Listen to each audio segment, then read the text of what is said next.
اعوذ باللہ من الشیطان الرجیم، بسم اللہ الرحمن الرحیم۔ ہادی ٹی وی کے اس خصوصی پروگرام کے ساتھ میں ہوں آپ کا میزبان شاہد رضا۔ آج کا جو پروگرام ہے وہ 28 رجب کے حوالے سے ہے۔ 28 رجب جو کہ روانگی کی تاریخ ہے، امام حسین علیہ السلام کی مدینے سے رخصت ہے۔ آج ہمارے اس پروگرام میں ہمارے ساتھ مہمان حجت الاسلام مولانا رضی جعفر نقوی صاحب۔ مولانا صاحب، آپ کو ہم اس پروگرام میں خوش آمدید کہتے ہیں۔ سلامت رہیے، خوش مولانا رہیے۔ صاحب، 28 رجب کے حوالے سے ظاہر ہے کہ یہ پروگرام جو ہے وہ ہم کر رہے ہیں، چونکہ ماہ رجب جس کی بڑی فضیلت بیان کی گئی ہے اب تقریباً رخصت ہونے کو ہے، تو میں چاہوں گا کہ اگر ماہ رجب کے حوالے سے بالکل یہ آخری ایام میں کون سے اعمال کریں، کیا ہے، کس طریقے سے اب تک اگر ہم اس کی جو برکتیں نہیں سمیٹ سکیں، زیادہ سے زیادہ کس طریقے سے جو ہے وہ برکتیں سمیٹ سکتے ہیں، اگر اس حوالے سے کچھ آپ بیان فرما سکیں۔ اعوذ باللہ السمیع العلیم من الشیطان اللعین الرجیم، بسم اللہ الرحمن الرحیم۔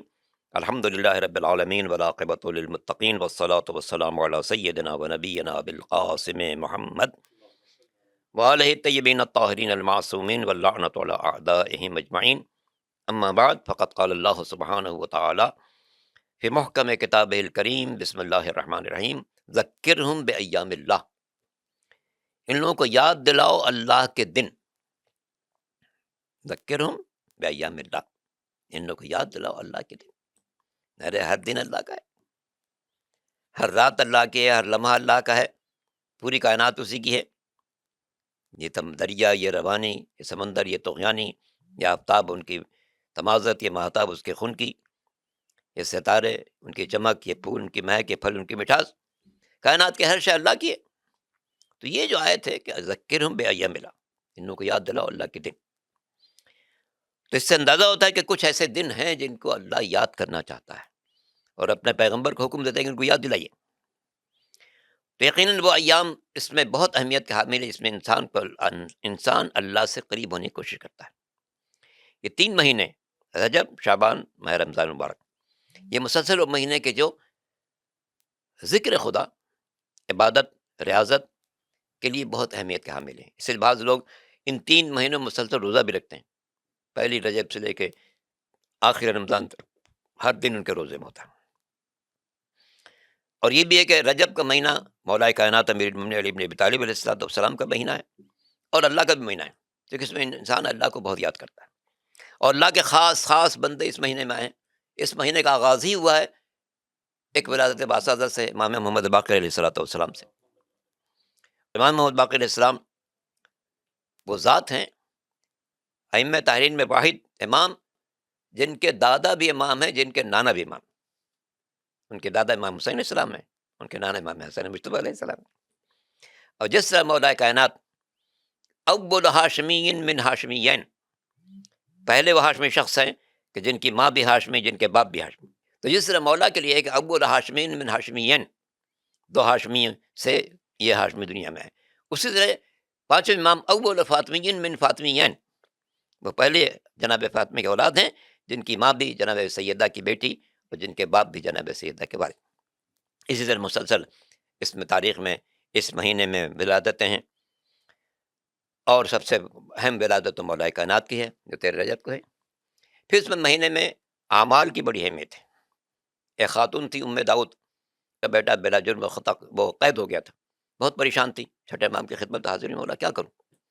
ہم نے کہ 3 دن روزہ رکھو، 13، 14، 15 رجب روزہ رکھو، اور یہ دعائیں پڑھو، بیٹا تمہارا آزاد ہو جائے گا۔ جبکہ کوئی ان کو امید نہیں تھی کہ بیٹا آزاد ہوگا، مگر انہوں نے اعمال کیے، 15 رجب کا مہم مکمل کیے، 16 رجب کو بیٹا آ گیا۔ پوچھا بھائی تم کیسے آ گئے؟ کہنے گئے حاکم کو پیغمبر نے خواب میں حکم دیا کہ میرے بیٹے کو رہا کرو ورنہ میں تمہیں قتل کر دوں گا، جس کے بعد اس نے مجھے رہا کیا۔ تو اس طریقے اس مہینے میں مسلسل تاریخیں ہیں۔ 22 رجب آتی ہے، ایک خاص تاریخ ہے جس میں چھٹے امام کی نظر کی جاتی ہے، اس میں سب لوگ شرکت کرتے ہیں۔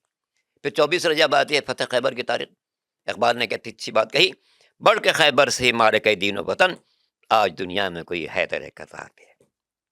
پھر 25 رجب امام غوث اعظم کی شہادت کی تاریخ آتی ہے۔ سال میں ایک تاریخ ایسی ہے جو سب سے منفرد ہے۔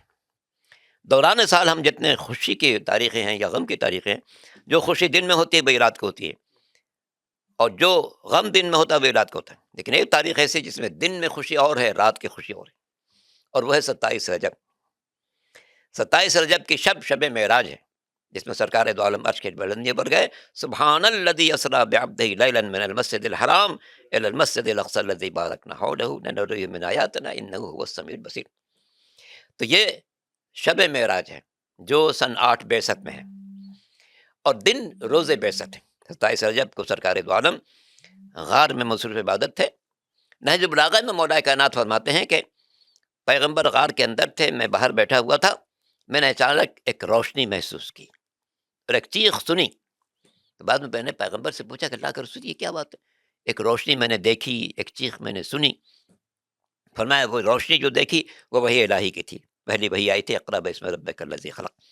اور جو چیخ سنی تھی وہ ابلیس کی چیخ تھی، وہ سن رہا تھا کہ ہائے اب تو بت پرستی کا خاتمہ ہو جائے گا، اب تو اسلام کا پرچم بلند ہونے والا.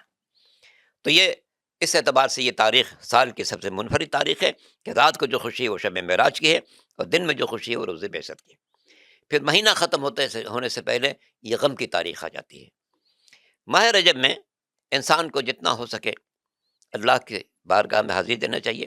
ہر نماز کے بعد ایک خاص دعا ہے، یا من ارجو لکل خیر وامن سخط عند کل شر، یا من یعطی الکثیر بالقلیل، یا من یعطی من سألہ، یا من یعطی من لم یسلہ ومن لا یعرفہ، اعطنی بمسرتی یاک جمیع خیر دنیا و جمیع خیر الاخرہ واصرف عنی بمسرتی یاک جمیع شر دنیا و شر الاخرہ فانہ غیر منقوص ما اعطیت وزدنی من فضلک یا کریم یا ذا الجلال والاکرام یا ذا النعماء والجود یا ذا المن والطول حرم شیبتی علی النار.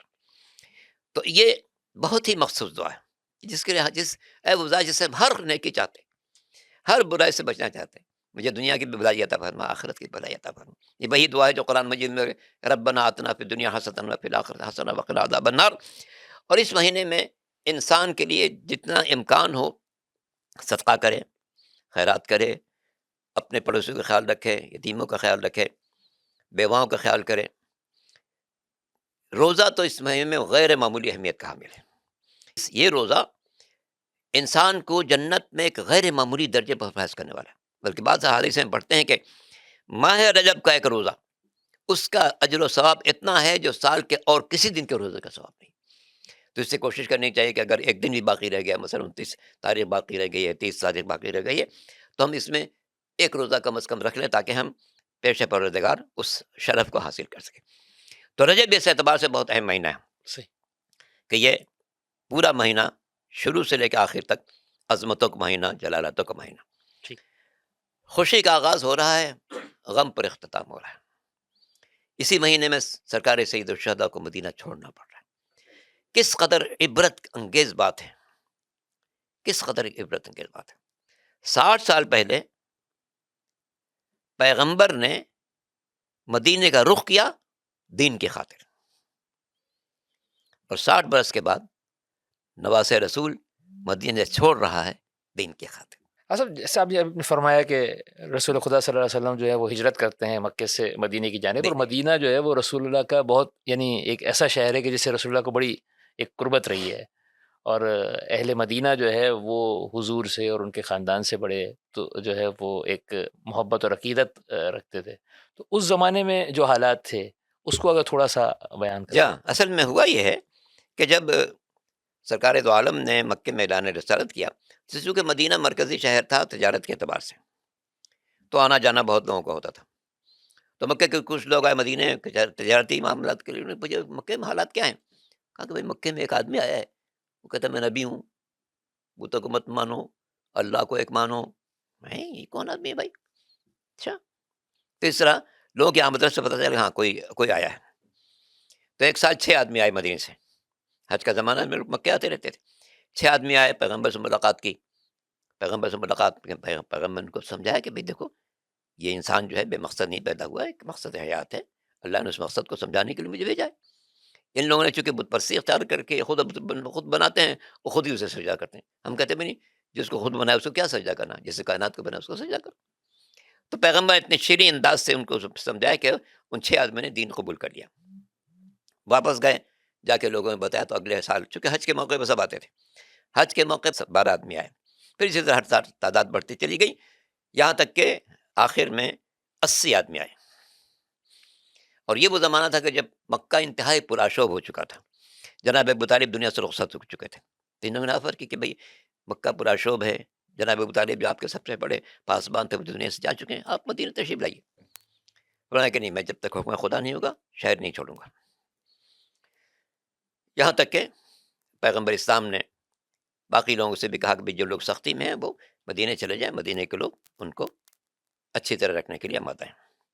چنانچہ لوگ ایک ایک کر کے مدینے کی طرف جاتے رہے، یہاں تک کہ وہ وقت بھی آئے کہ جب سرکار دو عالم کو اللہ نے حکم دیا کہ اب آپ تشریف لے جائیے۔ تو مولا کو بلایا، یا علی، حکم خدا کہ میں مکہ چھوڑ دوں، مدینے چلا جاؤں، کیا تم میری چادر اوڑھ کر میرے بستر پر سو جاؤ گے؟ مولا نے کیا جملہ فرمایا، اے اللہ کا رسول، کیا میرے سونے سے آپ کی جان بچ جائے گی؟ کہا کہ ہاں، تم سو جاؤ گے میں بچ جاؤں گا۔ فسجد اللہ شکرا، امیر المومنین نے سجدہ شکر ادا کیا۔ ہم تاریخ میں پڑھتے ہیں، بلکہ قرآن میں پڑھتے ہیں کہ جناب ابراہیم نے بیٹے سے کہا تھا کہ یا بنی انی ارا فی المنام انی اذبح، بیٹے میں تجھے خواب میں دیکھ رہا ہوں اپنے ہاتھوں سے ذبح کر رہا ہوں، فانظر ماذا ترى، بیٹا تو بتا تیری کیا رائے ہے؟ قال یا ابت افعل ما تؤمر ستجدنی ان شاء اللہ من الصابرین، بابا آپ کو جو حکم ملا ہے انجام دیجیے، آپ مجھے صابر پائیں گے۔ تو جناب اسماعیل کے لیے امتحان قتل تھا، کیا کہا؟ صابر۔ آپ مجھے صابر پائیں گے۔ مولا کے لیے شب ہجرت امتحان قتل تھا، کیونکہ سارے مشرکین مکہ نے طے کر رہا تھا کہ آج بستر رسول پر جو سو رہا ہے اسے ختم کر دیں گے۔ تو ہم کہہ سکتے ہیں اسماعیل کے لیے بھی امتحان قتل تھا، قتل ہونا نہیں تھا۔ مولا کے لیے امتحان قتل تھا، قتل ہونا نہیں تھا۔ مگر کتنا فرق ہے، اسماعیل نے کہا میں صبر کروں گا، مولا نے سجدہ شکر ادا کیا۔ ہم جانتے ہیں صبر بھی کمال ہے، شکر بھی کمال ہے۔ صبر مصیبت پر ہوتا ہے، شکر نعمت پر ہوتا ہے۔ تو گویا جناب اسماعیل نے امتحان قتل کو مصیبت سمجھا، کہا صبر کروں گا، علی نے امتحان قتل کو نعمت سمجھا، سجدہ شکر ادا کیا۔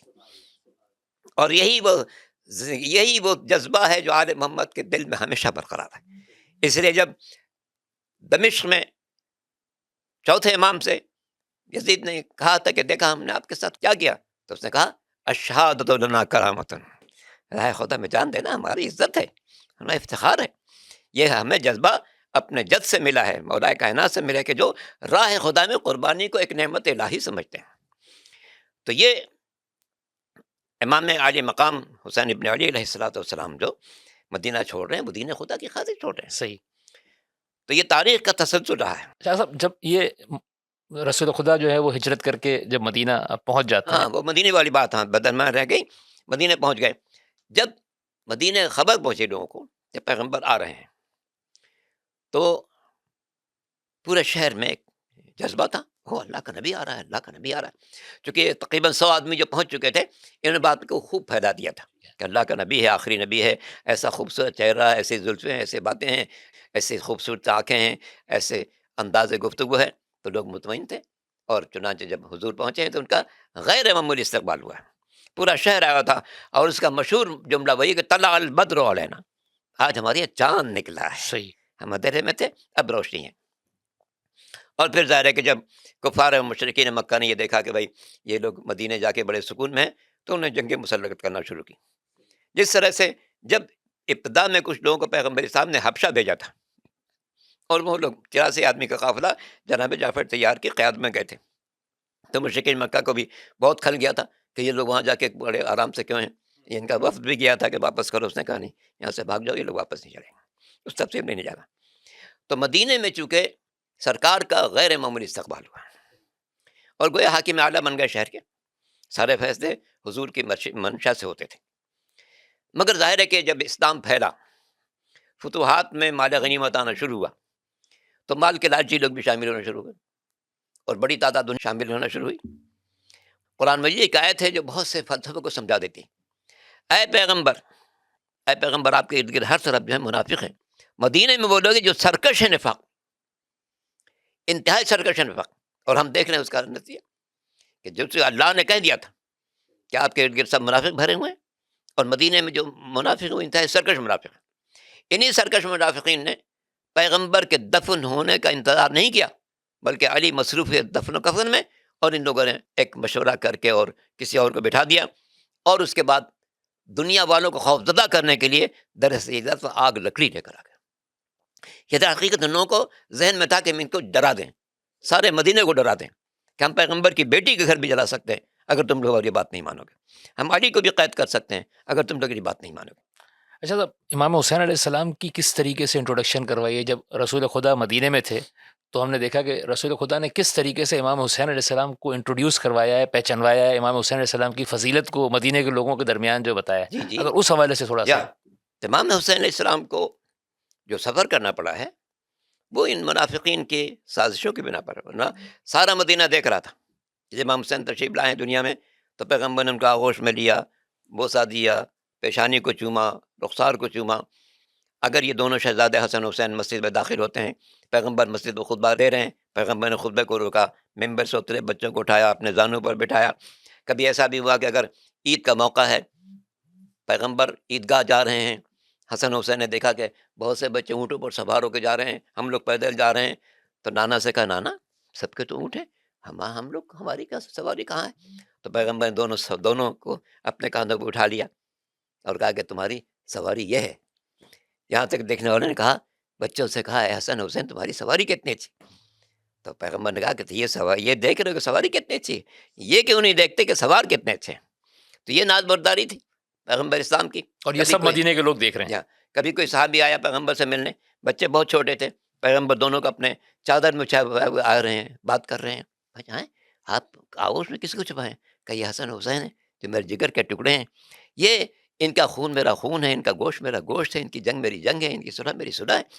یہ وہ ہیں کہ جن کو اللہ نے مجھے بطور نعمت عطا کیا ہے، یہ اللہ کے وہ نمائندے جو میرے دین کی پاسبانی کریں گے۔ یہ ان میں سے کوئی بیٹھا رہ جائے تو امام وقت ہوگا، کوئی کھڑا ہو جائے تو امام وقت ہوگا۔ الحسن حسین سیدہ شباب اہل الجنہ، یاد رکھو یہ حسن حسین وہ ہیں کہ جو جنت کے تمام جوانوں کے سید و سردار ہوں گے۔ تو سرکار دو عالم کی زندگی میں ان دونوں بچوں کی ایک غیر معمولی اہمیت سب کو معلوم تھی، مگر چونکہ منافقین کو حکومت پر قبضہ کرنا تھا، دنیا والوں کو ڈرانا تھا، اس سے وفات پیغمبر کے بعد دفن کا انتظار نہیں کیا۔ علی مصروف ہوئے دفن میں اور یہ لوگ مصروف ہو گئے حکومت سازی میں، اور اس حکومت سازی میں سیدہ کے گھر پر جو حملہ کیا ہے، بنیادی وجہ تھی کہ دنیا کو ڈرا دیا جائے۔ بہت شکریہ صاحب، ایک چھوٹا سا وقفہ لیتے ہیں اور انشاءاللہ یہیں سے کنٹینیو کریں گے۔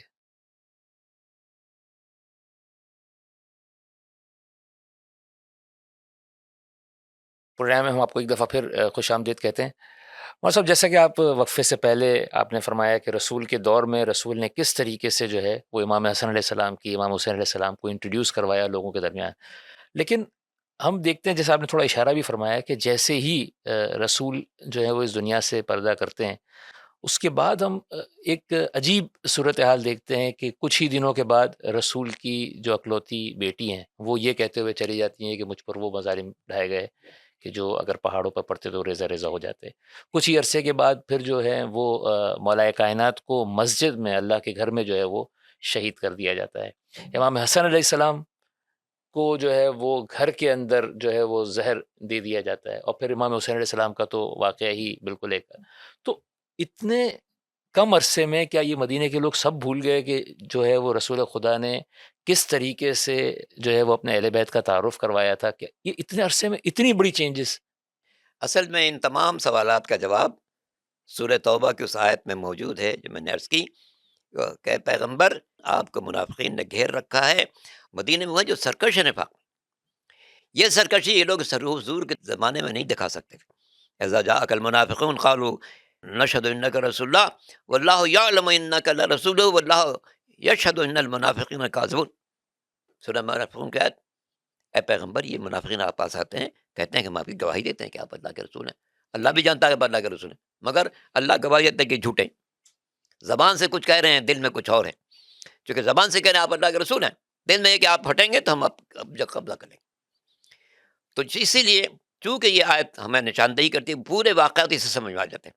مدین میں وہ جو سرکش نفاق، چنانچہ ان کی سرکشی بالکل سامنے سب آ گئی کہ سیدہ گھر چلانے چلے گا، مولا کائنات کے حق کو چھینا۔ مگر ایک وقت بھی ایسا آیا کہ جب مجبور ہوئے کہ امیر المومنین کو خود گئے۔ خود قبول کیا، مولانا کبھی لے جاؤ اپنی حکومت، کہا نہیں مولا بس آپ کے علاوہ کوئی نہیں ہے۔ مگر امیر المومنین جانتے تھے کہ مدینہ منافقین سے ہمیشہ بھرا رہا ہے، چنانچہ اپنے خلافت دور حکومت کو منتقل کیا کوفے میں۔ ساری زندگی جو دور حکومت ہے وہ سب اپنے کوفے میں گزاری، چونکہ امام کو معلوم تھا کہ منافقین کیسے ہیں، اس کوفے میں آپ نے زندگی گزاری. پھر اس کے بعد آپ کی شہادت کے بعد امام حسن منصب پر فائز ہوئے، اور حالات اتنے بگڑ چکے تھے کہ امام حسن کو حکومت چھوڑنی پڑی. پھر آ کے مدینے میں آپ نے زندگی گزاری. 9 سال آپ نے مدینے میں خاموشی کی زندگی گزاری. اس کے بعد امام حسن کی شہادت کے بعد میں حسین علیہ السلام نے بھی 10 سال 10 سال خاموشی کی اسی زندگی گزاری. طریقے سے جیسے امام حسن علیہ السلام اس لیے کسی مومن کو کبھی نہیں سوچنا چاہیے کہ امام حسن تو خاموش تھے، امام حسین بول رہے تھے. ہرگز ایسا نہیں ہے. 9 سال امام حسن خاموش رہے تو 10 سال امام حسین خاموش یہاں رہے. اولنا محمد ہے اور سطنا محمد کیونکہ ہے. دونوں کا منشا الہی پیش صحیح. نظر رہتا ہے. ہاں، جب وہ وقت آیا کہ جب امیر شام دنیا سے رخصت ہوا، بیٹا حاکم بنا، اس نے مدینہ گورنر کو خط لکھا کہ حسین سے بیعت لو ورنہ ان کا سر قلم کر کے میرے پاس بھیج دو. بیعت کبھی حق کا نمائندہ باطل کے نمائندے کی بیعت نہیں کر سکتا ہے. نہ پیغمبر نے ابو سفیان کی بیعت کی ہے، نہ مولا نے اپنے زمانے کے منافقین کی بیعت کی ہے، نہ امام حسن نے کسی حاکم کی بیعت کی ہے، نہ امام حسین کی، کسی امام نے کسی کی بیعت نہیں کی. بیعت کے معنی خود کو بیچنا. اب جو وہ کہے گا مجھے ماننا پڑے گا، اور یہ ہو نہیں سکتا کہ حق کا نمائندہ کبھی باطل کے نمائندے کا یہ اقرار کرے کہ جو تم کہو گے میں کروں گا. اس سے جب یہ بات آئی کہ بھیا بیعت کریں یا قتل ہو جائیں، امام جانتے تھے کہ مدینہ منافقین کا بھرا ہوا شہر ہے، اعتماد نہیں کیا جا سکتا. مکہ کی طرف چلے گئے. مکہ چونکہ لوگوں کے مرکز ہے، خصوصاً رجب، شعبان، رمضان، شوال، ذیقات، اس مہینے میں لوگوں کی آمد بہت ہوتی ہے. عمرے کے لیے بھی آتے ہیں، پھر حج کے لیے آتے ہیں. امام چاہتے تھے کہ میرے مدینہ چھوڑنے کا مقصد سب پر واضح ہو جائے. اسے آپ نے 4 مہینہ مکے میں قیام کیا ہے تاکہ جو لوگ آ رہے ہیں ان کو بتائیں کہ دین پر کتنا سخت ضابطہ ہو چکا ہے. اور یہاں تک کہ وہ وقت آتا ہے کہ جب آپ کو احرام باندھ چکے ہیں حج کا، لیکن پتہ چلا کہ حاکم کی طرف سے قاتل بھیجے گئے ہیں حاجیوں کے لباس کہ دوران حج امام کو شہید کر دیں. چونکہ امام مکے کی حب حرمتی نہیں چاہتے تھے، اس لیے آپ نے سفر اختیار کیا. اس سفر میں بھی آپ نے جہاں جہاں ٹھہرے ہیں بندگان خدا کو متوجہ کیا کہ دیکھو میں جا رہا ہوں، دین پر اتنا سخت ہے کہ میں اپنے خاندان کی قربانی دینے کے لیے جا رہا ہوں. 28 رجب کو جب امام مدینے سے رخصت ہو رہے ہیں، اس میں بھی تاریخ میں بات محفوظ ہے. گورنر مدینہ نے آپ کو بلایا کہ بھئی حاکم کا خط آیا ہے اور اس خط میں یہ بات لکھی ہوئی ہے. تو امام نے کہا، امام کے بارے میں مورخ لکھتا ہے کہ مثلی لا یباع مثلہ، میرے جیسا اس جیسے کہ بیعت کرے گا. اللہ اکبر. اور اس کے بعد آپ نے سفر کا آغاز کیا ہے. اب ظاہر ہے کہ وقت ہمارے پاس، اگر میں وہی چاہوں گا کہ چونکہ 28 سفر کے جو سفر کے اسباب تھے وہ تقریباً آپ نے بیان کر دی. اس سفر کو اور اس رخصتی کا جو ایک منظر تھا وہ اگر ایک شخص جو راوی ہے اسی دن مدینے پہنچا تھا، 28 رجب تھی، مدینے میں داخل ہوا. اس نے دیکھا کہ مدینے میں عجیب خوف ہے، عجیب غم کی کیفیت ہے. راہگیر سے پوچھا میں کیا بات ہے، میں ہر شخص کو غمزدہ دیکھ رہا ہوں، ہر شخص کو پریشان دیکھ رہا ہوں، کیا وجہ ہوئی؟ تو اس نے کہا آج مدینے کا چراغ روشن ہو رہا ہے، آج مدینے کا چراغ روشن ہو رہا ہے، چونکہ حسین نے اعلان کر دیا کہ میں مدینہ چھوڑ رہا ہوں. اور اس کے بعد میں امام نے سفر کی تیاریاں شروع کی. ہماریاں لائی گئیں، بیویوں کو بٹھایا گیا. ایک راوی بیان کرتا ہے کہ جب خاندان کی بیویوں کے سوار ہونے کا وقت آیا تو ہر طرف چادریں کھیل دی گئیں. اب صرف خاندان کے محرم رشتہ دار تھے جو ایک ایک بیوی کو سوار کرا رہے تھے.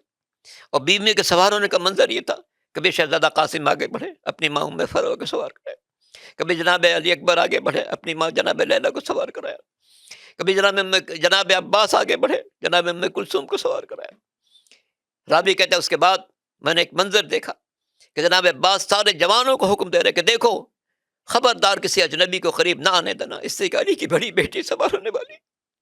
اور جب جناب زینب کے سوار ہونے کا وقت آیا تو امام مظلوم خود آگے بڑھے اپنی بہن کو سوار کرایا. جناب مسلمہ جو گھر سے ہی منظر دیکھ رہی تھی پوچھا بیٹا کہاں گیا رہتا ہے؟ فرمایا نانی جان میں کربلا جا رہا ہوں. فرمایا بیٹا کربلا کا نام نہ لو، میں نے تمہارے نانا سے سنا ہے کہ میرا نواسا کربلا کی سرزمین پہ شہید ہوگا. امام نے فرمایا نانی جان آپ اگر چاہیں گی تو میں آپ کو کربلا کی سرزمین دکھا دوں گا. مورخین نے لکھا کہ امام نے بقوت اعجاز اشارہ کیا، دنیا کی زمینیں پست ہو گئی، کربلا کی زمین سامنے آ گئی. امام نے فرمایا اے نانی جان ذرا فرات کا کنارہ دیکھیے جہاں عباس کے بازو قلم ہو گئے، اے نانی جان وہ میدان ہے جہاں علی اکبر کے سینے پر سنا لگے گی، اے نانی جان یہ وہ علاقہ ہے جہاں قاسم کا لاشا اس میں آسمان سے بہمان ہوگا، اور اے نانی جان برج نشیب دیکھیے جہاں پر آپ کا نواسا 3 دن بھوکا پیاسا شہید ہوگا۔ جناب مسلمان نے یہ منظر دیکھا، رونا شروع کیا۔ اس کے بعد امام نے بقوت اجاز مٹی اٹھائی، جناب مسلمہ کے سپرد کی، اے نانی جان یہ مٹی محفوظ رکھیے، آپ کو نانا نے بھی ایک مٹی دی تھی، آپ نے ایک شیشے میں رکھا ہے، اس مٹی کو بھی ایک اور شیشے میں رکھ دیجیے۔ جناب مسلمہ نے دونوں مٹیوں کو شیشے میں رکھا، روزانہ دیکھتی تھی یہاں تک کہ محرم کا چاند نمودوار ہوا، دیکھا مٹی مٹی ہے، مگر جب عصر عاشور جناب مسلمہ آرام کر رہی تھی، ایک مرتبہ دیکھا پیغمبر خواب میں آئے ہیں جن کے سر پر خاک پڑی ہوئی ہے، دامن پر خون کے دھبے ہیں۔ جناب مسلمہ نے پیغمبر سے پوچھا اللہ کے رسول میں کیسا منظر دیکھ رہی ہوں؟ فرمایا ابھی میں کربلا سے آ رہا ہوں، میرے سر میں وہ خاک ہے وہ کربلا کی ہے، میرے دامن پر جو خون ہے وہ حسین کا ہے، میرا حسین مارا گیا۔ ام سلمہ کی آنکھ کھلی، دیکھا دونوں شیشوں کے اندر خون تازہ جوش مار رہا ہے، جنوں کی آواز آ رہی تھی واہ حسینہ، ہائے حسین، کربلا کی سرزمین پر 3 دن کا بھوکا پیاسا شہید کر دیا گیا۔ وَسَيَعْلَمُ الَّذِينَ ظَلَمُوا أَيَّ مُنْقَلَبٍ يَنْقَلِبُونَ۔